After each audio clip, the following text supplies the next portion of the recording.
This is Ashley Christensen at Poole's Diner in Raleigh, North Carolina. Today we're cooking some recipes from the whole bone-in pork loin.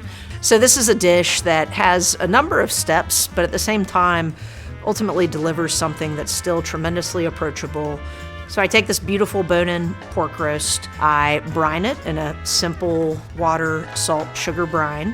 I brine it for a full day.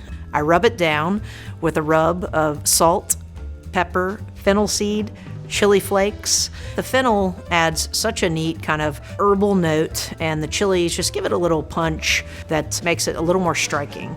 I roast it to 145 degrees.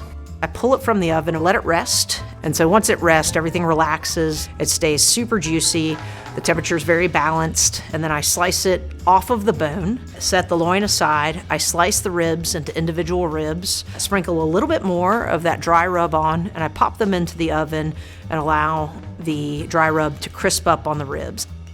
I like to take this and serve it with a fresh shaved fennel salad with some cherry tomatoes that have nice acidity that I think, with the richness and great marbling of the pork loin, gives us a really balanced dish.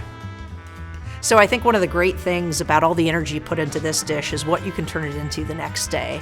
I take this pork loin that I've cut off the bone and I slice the cold pork loin into 1-inch chops.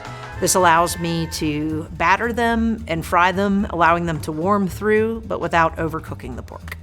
Dip it in buttermilk, dredge it in flour, and I drop them into a pan of oil that I've heated to 350 degrees, and then fry it in a skillet. And I serve it as chicken fried pork chops.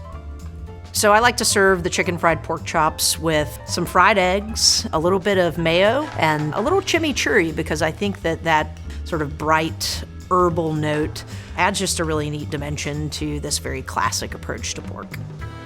My food is all about accessing and celebrating comfort, and I think that pork is a welcoming, comforting dish, something that people feel very drawn to, and I think that it needs to really appeal and speak to the parts of us that just want to be comforted.